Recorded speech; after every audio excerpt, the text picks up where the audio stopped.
Shalom, Aleichem, peace be upon you, and welcome back to the broadcast. I'm Shawn. Website can be found at scriptureandprophecy.com. That's where you go to find the archives, and that's where you go to support this mission of truth. Well, this morning we are looking at this week's Torah portion. Well, at least half of this week's Torah portion. It's one of the double weeks. It's actually calling for Hakat and Balak, and we're just going to read Parsha Balak, for the sake of time. Parsha Balak being the name of the Moabite king in the day of Moses. Let me read this from the TorahPortions.org website. It's also the name of the 40th reading from the Torah. It comes from the second verse of this week's reading, which says, Now Balak, the son of Ziphar, saw all that Israel had done to the Amorites. This week's Torah reading tells the story of how Balak hires the occult prophet Balaam to lay a curse on Israel. Balaam meets resistance from God, has a conversation with his donkey, and ends up blessing Israel instead of cursing them. So many of you have heard the story, and it's honestly, it deserves a larger study than what we're able to get done this morning. Because there's just a lot going on here. Our focus is going to be on the spiritual realm, the unseen realm. That's kind of what we're going to focus in on this morning. But Balaam is just an interesting character. Number one, he's not part of Israel. Yet he is a true prophet because he actually does hear from Jehovah and he does obey Jehovah. But at the same time, he's considered an occult prophet, a prophet for profit, if you will. The king is under the impression that with enough bribery and enough money, this prophet can and is not only capable, but also willing to pronounce a curse. Very, very bizarre. It's a bizarre story, and an interesting one. And like I said, certainly deserves a deeper look. Hopefully one day I'll have the time to really dive into lots of study into it, Jewish commentary, all of those things. But for this morning, we're just going to read the story. We're going to ponder some of these bizarre things. And my prayer is that the Word of God will pierce your hearts and just give you a hunger for His Word and that relationship with Him and His Son. So with that backdrop, let's jump into Numbers chapter 22, the story of Balak and Balaam. I'm going to read from the Hallelujah Scriptures, and let's begin. Chapter 22 from the book of Numbers.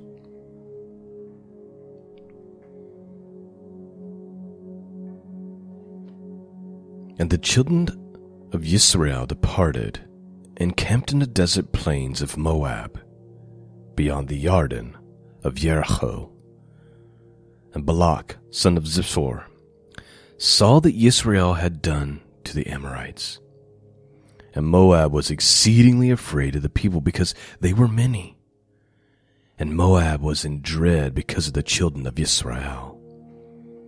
And Moab said to the elders of Midian, Now this company is licking up all that is around us, as an ox licks up the grass of the field.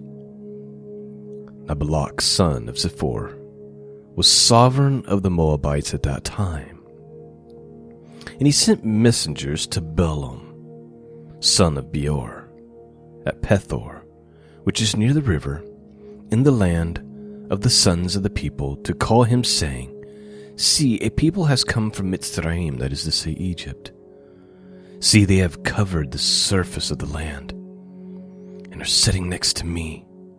And now please come at once, curse this people for me, for they are too strong for me. It might be that I smite them and drive them out of the land, For I know that he whom you bless is blessed, and he whom you curse is cursed.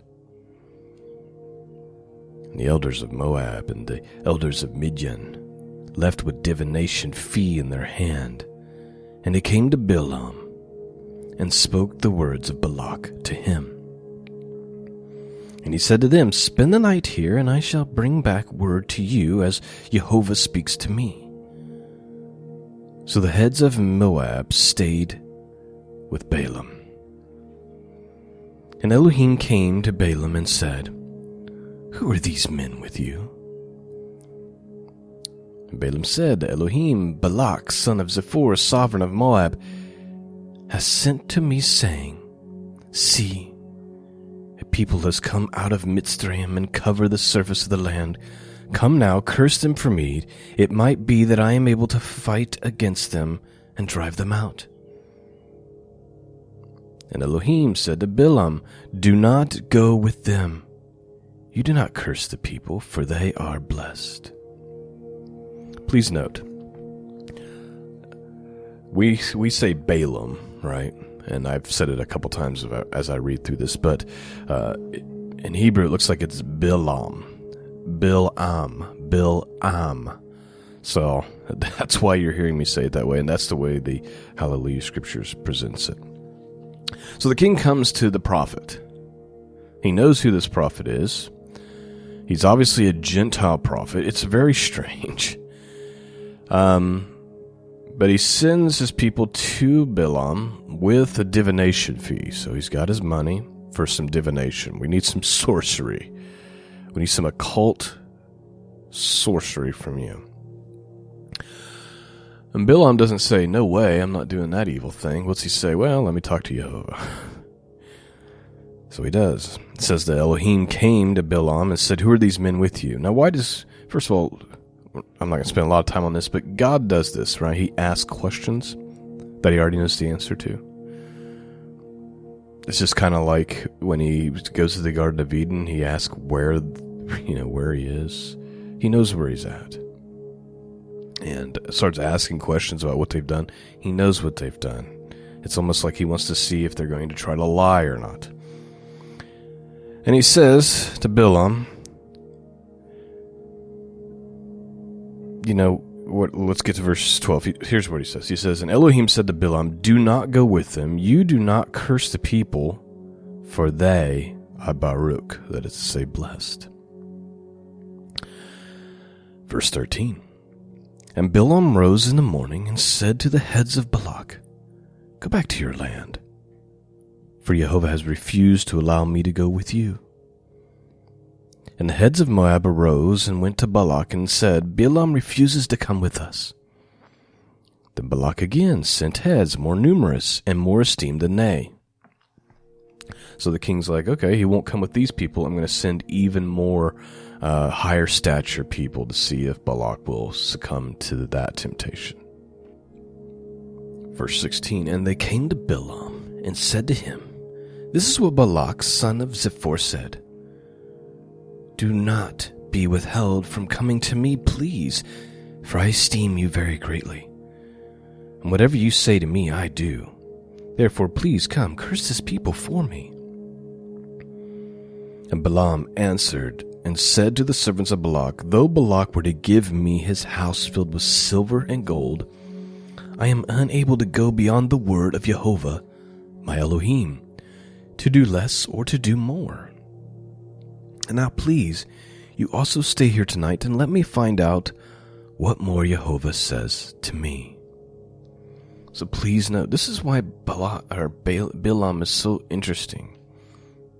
He's clearly obedient, right? Like, he says, I'm unable, it doesn't matter what you offer me. You can offer me your whole house filled with silver and gold. I'm unable to do anything more or less than what I am commanded by Jehovah my God. Yet he's still kind of he's interesting. It's like he's kind of compromised morally. Or is he? Let's also not forget that he probably doesn't have the law, right? It appears that he is like a Gentile prophet. So many questions can be raised. He doesn't have the law, so maybe he doesn't act in the exact same behavior as a prophet out of Israel would. But he still seems to be obedient. I can't do more, I can't do less. It doesn't matter what you offer me. Let's continue on. Verse 19. And now please, you also stay here tonight and let me find out what more Jehovah says to me. And Elohim came to Balaam at night and said to him, if the men come to call you, rise and go with them, but only the word which I speak to you, that you do. And Balaam rose in the morning and saddled his donkey and went up with the heads of Moab. But the displeasure of Elohim burned because he went. And the messenger of Jehovah stationed himself in the way as an adversary against him. And he was riding his donkey, and his 2 servants were with him. Please note, we have a strange thing here. What does Elohim say to Balaam in the night? He said, if the men call you, rise and go with them, but only the word which I speak to you that you do. Okay, so Elohim tells him, go with them if they call for you. So then Balaam rises in the morning and he saddles his donkey and he goes up with the heads of Moab. And then it says, but the displeasure of Elohim burned because he went. So we have an issue here. God's saying go, but then he goes and now God's mad at him for going. Well, what is happening here?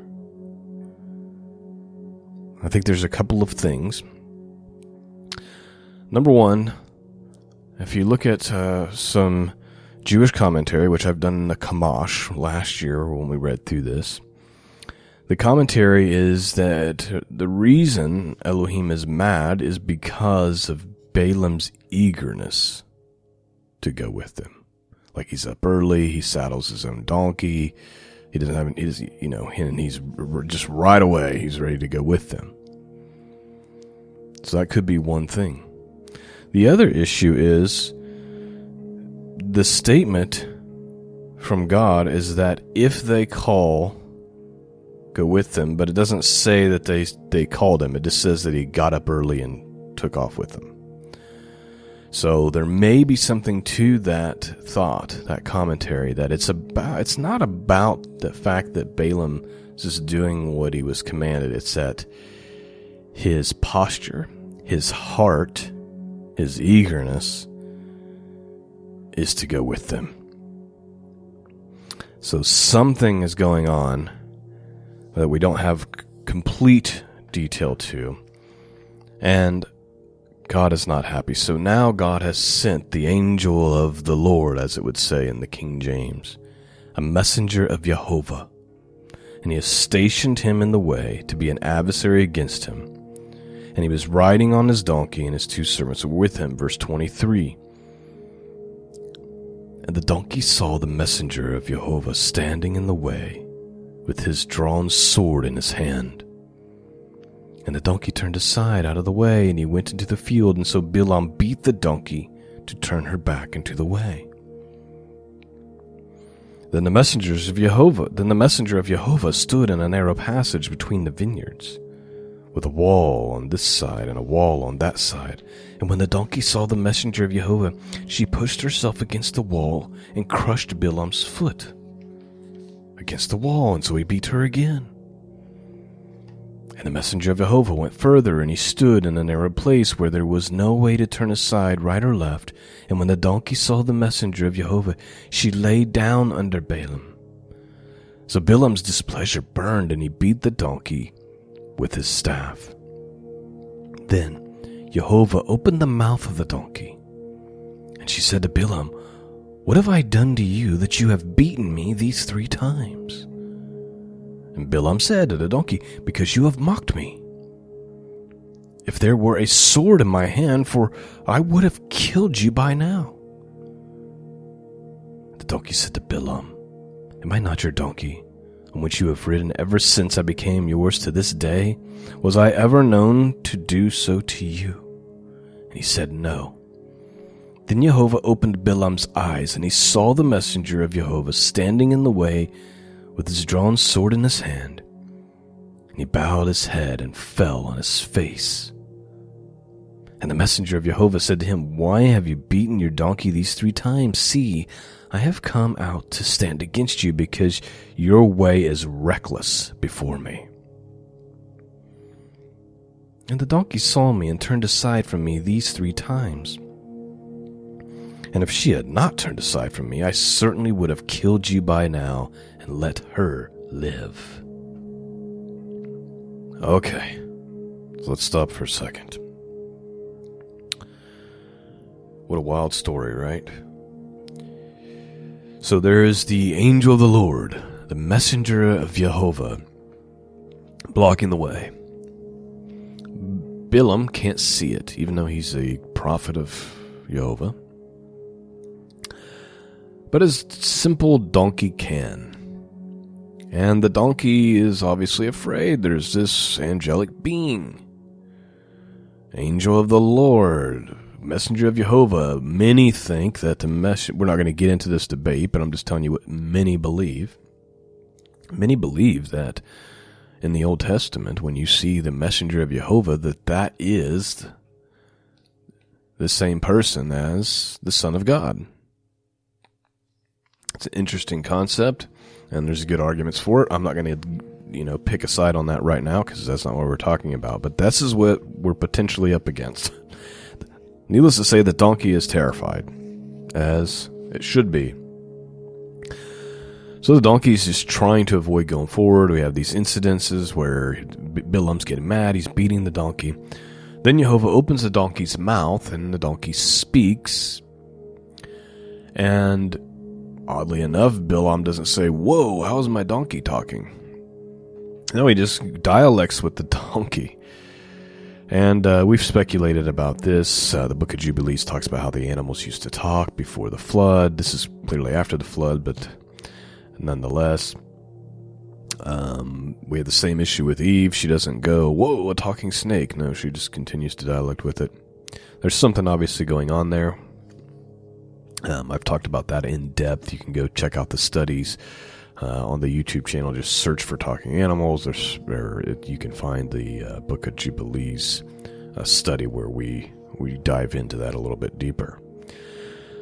So, that's not the issue I want to talk about. I want to talk about the unseen realm here. So let's take note of that real quick. There is obviously an unseen realm. And I don't think we think about it much because we just can't we simply just can't see it, and it seems spectacular, but the reality is that we're surrounded by these powers, good and evil.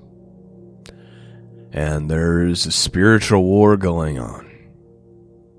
And there's behind the scenes things going on that we can't see. I often wonder if sometimes our animals and our pets can see. The Egyptians, as an example, had the tradition about cats and how cats, they loved cats, and they believed that the cats could help protect them from the underworld or something. They believed that the cats could see that stuff. This donkey can see what's going on here. Let me give you another example out of the Bible. There was a prophet named Elisha. This was Elijah's protege. And there's a situation where a king is enraged. You'll have to read the whole story out of 2 Kings chapter 6, but he sends an army. And that's where I'm going to pick up that story. We're only going to read a handful of verses. I just want you to see the relationship to this verse here. So let's go to 2 Kings chapter 6, verse 11. Now the heart of the king of Aram was enraged over this matter. And he called his servants, and he said to them, "Will you not tell me which of us is for the king of Israel?" And one of his servants said, "No, my lord the king, but Elisha the prophet, who is in Israel, tells the king of Israel the words you speak in your bedroom." So he said, "Go and see where he is, that I may send men to take him." And it was told to him, saying, "Behold, he is in the Thon." So he sent horses and chariots and a substantial army there. And they came by night and surrounded the city. So this king sends an army. He's after the prophet Elisha. Verse 15. Now when the attendant of the man of God, so Elisha had a servant, when the attendant of the man of God had risen early and gone out, behold, an army with horses and chariots was circling the city. And his servant said to him, "This is hopeless, my master. What are we to do?" And he said, "Do not be afraid, for those who are with us are greater than those who are with them." So Elisha, his servant wakes up in a panic, sees this army surrounding them. He says, "There's no hope. What are we going to do?" Elisha's not worried about it at all.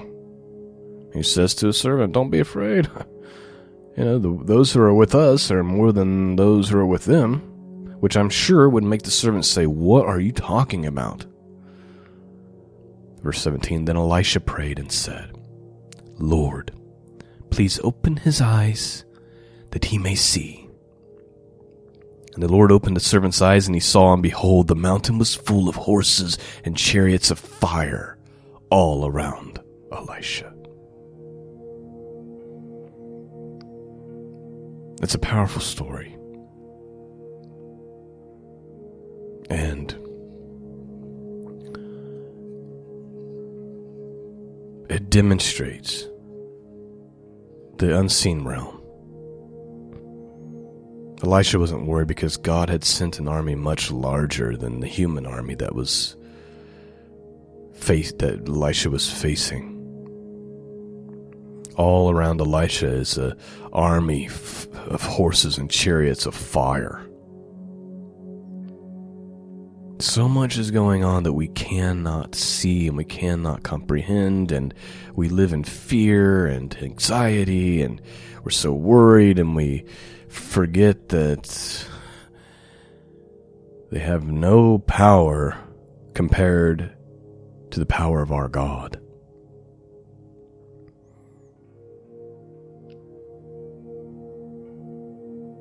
So much going on.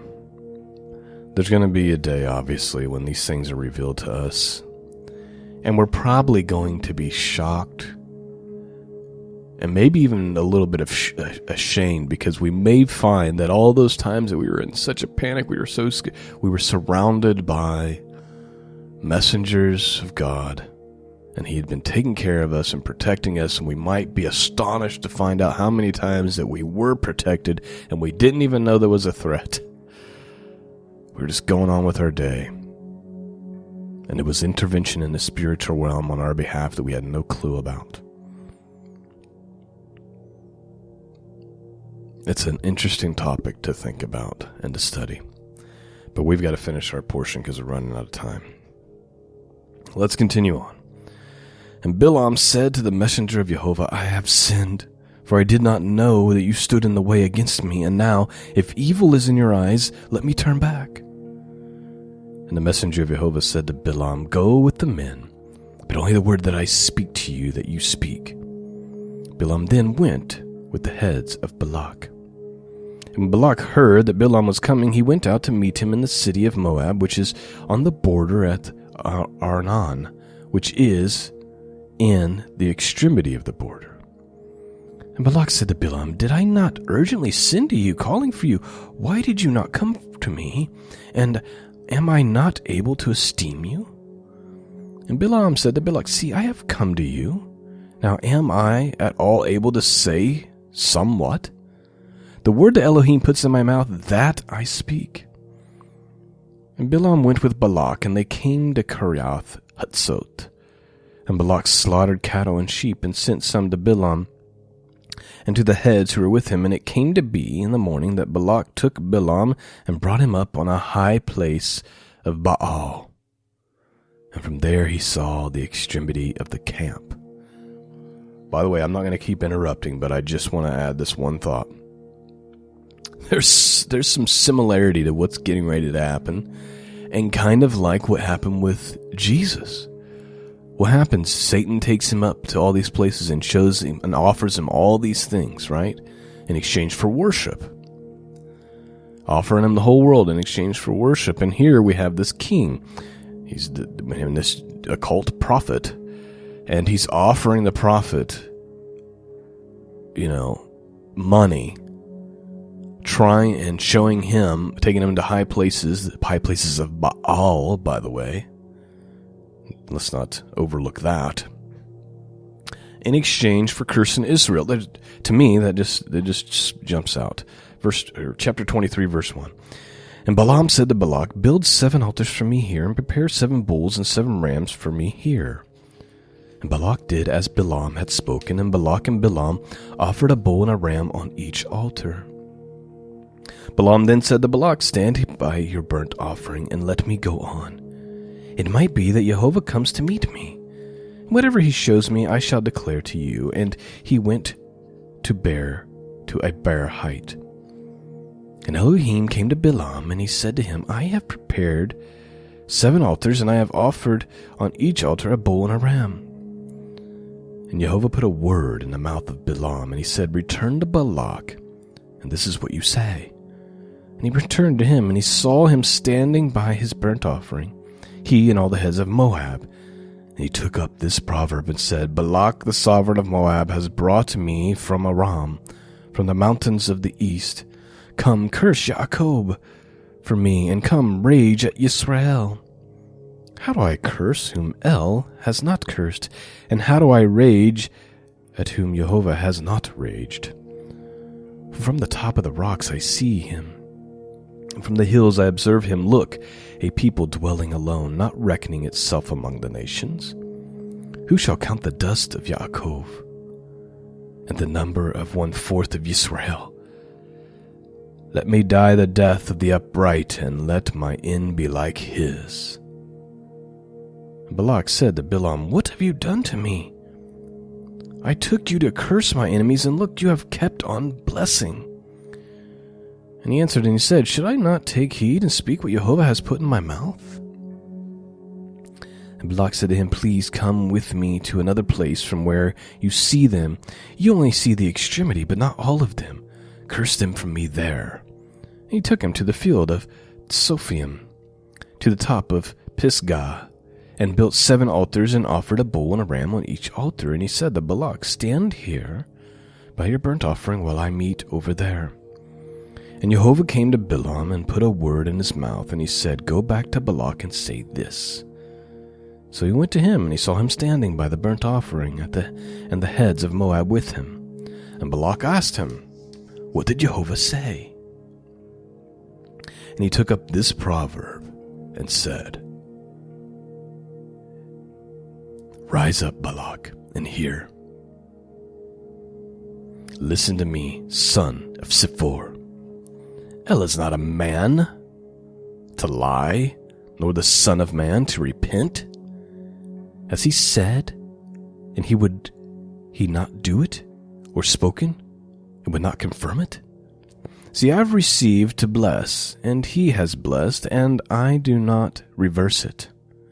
He has not looked upon the wickedness in Jacob, nor has he seen trouble in Yisrael. Jehovah is Elohim. Jehovah his Elohim is with him, and the shout of a sovereign is in him.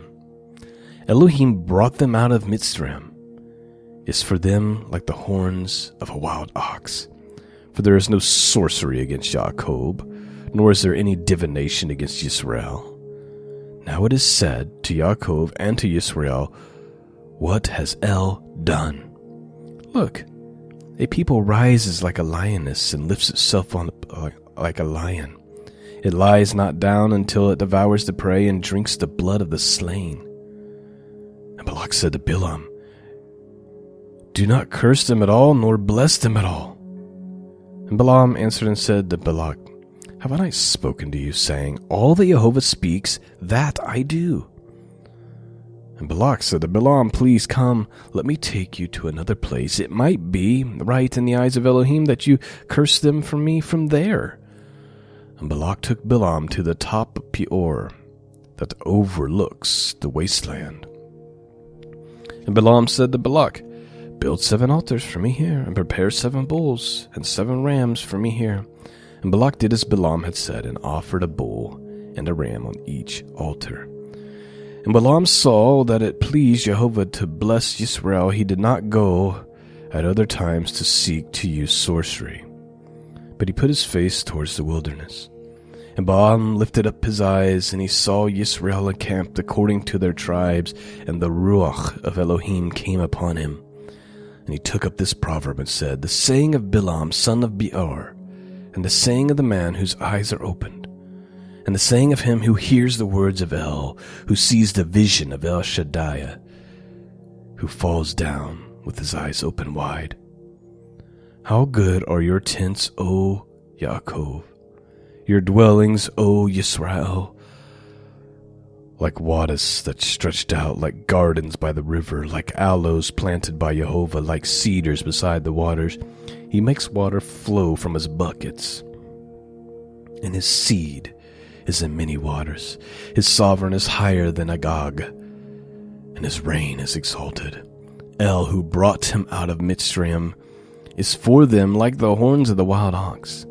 He devours nations, his enemies, and he breaks their bones, and he strikes through with his arrows.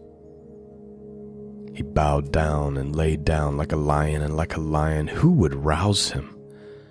Blessed is he who blesses you, and cursed is he who curses you. Then the displeasure of Balak burned against Balaam. He struck his hands together. Balak then said to Balaam, I summoned you to curse my enemies, and see, you have kept blessing these 3 times. And now flee to your place. I said I would greatly esteem you, and see, Jehovah has kept you back from esteem.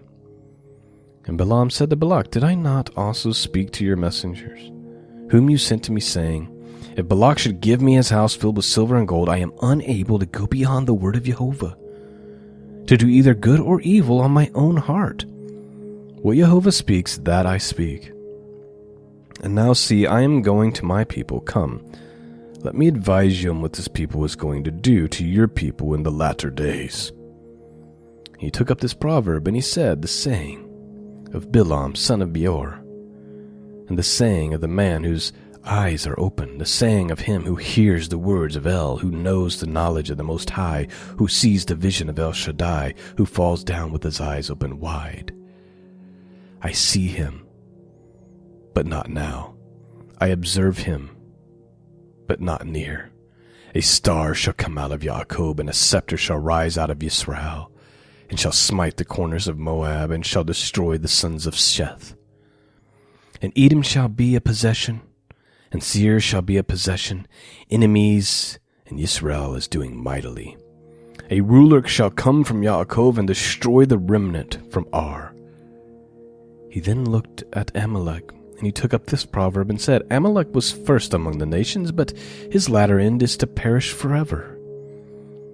And then he looked to the Canaanites, and he took up his proverb and said, firm is your dwelling place, and your nest is placed on the rock, but Cain is to be burned. Till when does Asher keep you captive? And he took up this proverb and said, Oh, who lives when El does this? And ships shall come from the coasts of Kittim, and they shall afflict Asher, and afflict Eber, and so shall Elimelech, and he also perishes. And Balaam arose and left, and returned to his place, and Balak also went his way.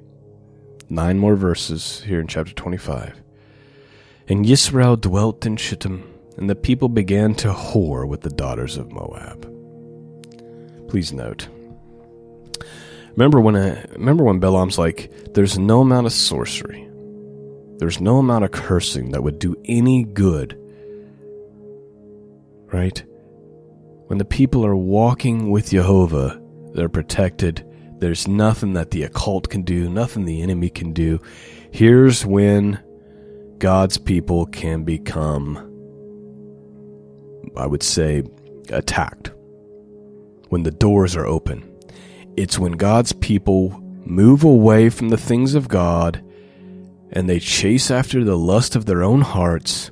That's when they become compromised. And this is sadly how this Parsha is ending. And Yisrael dwelt in Shittim, and the people began to whore with the daughters of Moab. And they invited the people to the slaughterings of their mighty ones, and the people ate and bowed down to their mighty ones. Thus Yisrael has joined Baal, Peor. And the displeasure of Jehovah burned against Yisrael.